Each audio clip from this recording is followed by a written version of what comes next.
សេចក្តីថ្លែងការណ៍របស់នាយឧត្តមសេនីយ៍ញឹកប៊ុនឆៃអតីតថ្នាក់ដឹកនាំចលនាតស៊ូសេរីការជាតិកម្ពុជាបណ្ដោយព្រំដែនកម្ពុជាថៃខ្ញុំសូមជម្រាបជូនដល់មតិជាតិអន្តរជាតិព្រមទាំងបងប្អូនជនរួមជាតិខ្មែរនៅក្នុងប្រទេសនិងក្រៅប្រទេសទាំងអស់មេត្តាជ្រាបថាខ្ញុំបានស្គាល់ទីតាំងបង្គោលលក្ខព្រំដែនខ្មែរថៃច្បាស់លាស់ចាប់ពីបង្គោលលក្ខលេខ41នៅភូមិចំការគោរហូតដល់បង្គោលលក្ខលេខ49នៅក្បែរស្ពានប៉ោយប៉ែតនិងបង្គោលលក្ខមួយចំនួនទៀតដូចខាងក្រោមនេះ 1. ថ្ងៃទី1ខែមករាឆ្នាំ1979ខ្ញុំបាននាំបងប្អូនខ្មែរយើងដែលរស់នៅក្នុងជំរំជនភៀសខ្លួនខ្មែរថៃសាម៉ាតនៅស្រុកអរញ្ញប្រទេសចំនួន12នាក់មកបោះទីតាំងនៅខាងមុខភូមិណងម៉ាក់មុនរបស់ថៃក្បែរបង្គោលលក្ខលេខ43បង្កើតមូលដ្ឋានយោធាសេរីការជាតិដោយបានអញ្ជើញលោកគង់ស៊ីលាស់អតីតនាយទាហានជើងទឹកសម័យសាធារណរដ្ឋខ្មែរមកពីប្រទេសបារាំងមកដឹកនាំចលនាសេរីការជាតិនេះ 2. ថ្ងៃទី5ខែឧសភាឆ្នាំ1979ខ្ញុំនិងលោកគង់ស៊ីលាស់បាននាំកម្លាំងយោធាចំនួន300នាក់មកបង្កើតមូលដ្ឋានសេរីការជាតិមួយកន្លែងទៀតស្ថិតនៅខាងមុខភូមិណងសមិទ្ធរបស់ថៃស្ថិតនៅខាងលិចប្រាសាទស្ដុកកក់ក្បែរបង្គោលលក្ខលេខ42ដែលមូលដ្ឋាននេះគេហៅថាជំរំថ្មីឬជំរំ007ឬជំរំរិទ្ធិសែន 3. ថ្ងៃទី27ខែមិថុនាឆ្នាំ1979ខ្ញុំនិងលោកគង់ស៊ីលាស់បាននាំកម្លាំងយោធាចំនួន450នាក់មកបង្កើតមូលដ្ឋានសេរីការជាតិមួយកន្លែងទៀតនៅខាងមុខភូមិគោកសុងរបស់ថៃស្ថិតនៅចន្លោះបង្គោលលក្ខលេខ42និងបង្គោលលក្ខលេខ43ដែលគេហៅថាជំរំគោកសុងយោធាថៃបានបាញ់ផ្លោងកាំភ្លើងធំជាច្រើនគ្រាប់ដាក់មូលដ្ឋានគោកសុងនេះធ្វើឲ្យប្រជាជនដែលមករងចាំបើកអង្គរសម្ភារៈពីអង្គការអន្តរជាតិ UN ស្លាប់ប្រមាណ60នាក់និងរងរបួសរាប់រយនាក់ 4. ថ្ងៃទី8ខែសីហាឆ្នាំ1979ខ្ញុំនិងលោកគង់ស៊ីលាស់បាននាំកម្លាំងយោធាចំនួន500នាក់មកបង្កើតមូលដ្ឋានសេរីការជាតិមួយកន្លែងទៀតដែលស្ថិតនៅខាងមុខភូមិណងចានរបស់ថៃដោយខ្ញុំបានដាក់ពង្រាយកម្លាំងយោធាតាមបណ្ដោយមាត់អូរខាងកើតអូរឫស្សីស្រុកនេះហើយនាំលោកគង់ស៊ីលាស់បោះទីតាំងនៅទួលព្រៃព្រះភ្នៅ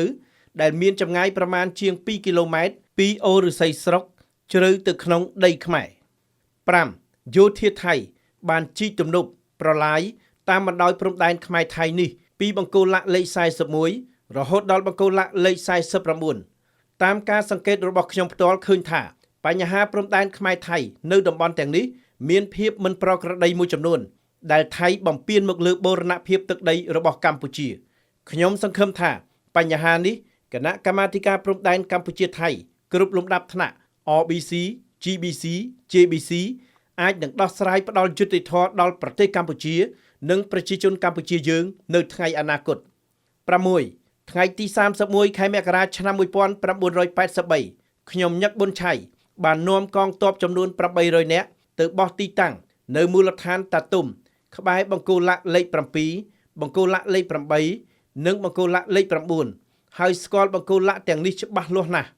ខ្ញុំញឹកប៊ុនឆៃក៏បានស្គាល់បង្គោលលក្ខលេខ12បង្គោលលក្ខលេខ13និងបង្គោលលក្ខលេខ14នៅមូលដ្ឋានអូស្មាច់ច្បាស់លាស់ហើយនិងបង្គោលលក្ខលេខ21ដែលស្ថិតនៅក្បែរប្រាសាទតាក្របីបង្គោលលក្ខលេខ22ស្ថិតនៅក្បែរដំណាក់សម្ដេចព្រះនរោត្តមសីហនុភូមិសន្តិភាពថ្មដូនផងដែរសេចក្តីដោយបានរៀបរាប់ពាក់ព័ន្ធនឹងបង្គោលលក្ខដូចខាងលើនេះខ្ញុំញឹកប៊ុនឆៃអាចជួយផ្ដល់យោបល់ជូនគណៈកម្មាធិការព្រំដែនខ្មែរថៃ RBC, GBC, JBC បានដើម្បីការពារបូរណភាពទឹកដីកម្ពុជាយើងបានគ្រប់ពេលវេលាចាំបាច់ 7. តាមការសង្កេតរបស់ខ្ញុំតាំងពីដើមមកយោធាថៃបានរំលោភបំពានលើបូរណភាពទឹកដីកម្ពុជាដោយប្រើប្រាស់ផែនទីខ្នាត1លើ50,000ដែលគូសដោយឯកតោភាគីមករំលោភយកទឹកដីកម្ពុជាជាច្រើនកន្លែងតាមបណ្ដោយព្រំដែនខ្មែរថៃជាបន្តបន្ទាប់មករហូតពេលសព្វថ្ងៃនេះ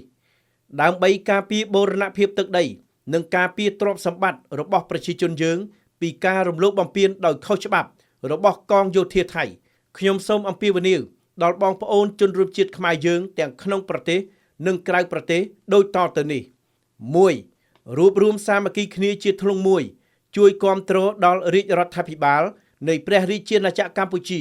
ដែលដឹកនាំដោយសម្ដេចមហាបវរធិបតីហ៊ុនម៉ាណែតនាយករដ្ឋមន្ត្រីដើម្បីតស៊ូប្រឆាំងនឹងការឈ្លានពានរបស់យោធាថៃក្នុងការរំលោភបំពានលើបូរណភាពទឹកដីកម្ពុជាយើង 2. សូមធ្វើការអំពាវនាវដោយទទូចចំពោះមិត្តភ័ក្តិទាំងឡាយណាដែលធ្លាប់រួមរស់និងប្រឡូកជាមួយខ្ញុំក្នុងចលនាសេរីការជាតិទោះបច្ចុប្បន្នកំពុងរស់នៅក្នុងប្រទេសក្តី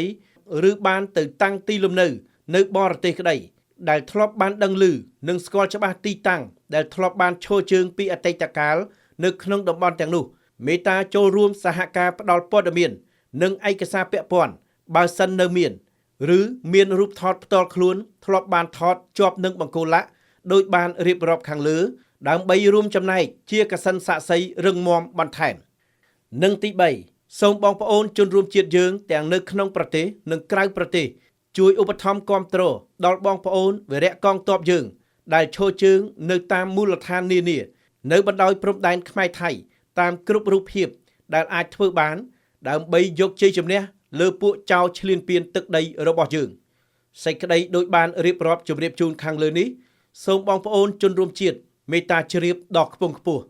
ថ្ងៃប្រហោះ3កើតខែអាសត់ឆ្នាំអាសាញ់សប្តាហ៍ស័កពុទ្ធសករាជ2569រាជធានីភ្នំពេញថ្ងៃទី25ខែកញ្ញាឆ្នាំ2025នាយឧត្តមសេនីយ៍ញឹកប៊ុនឆៃ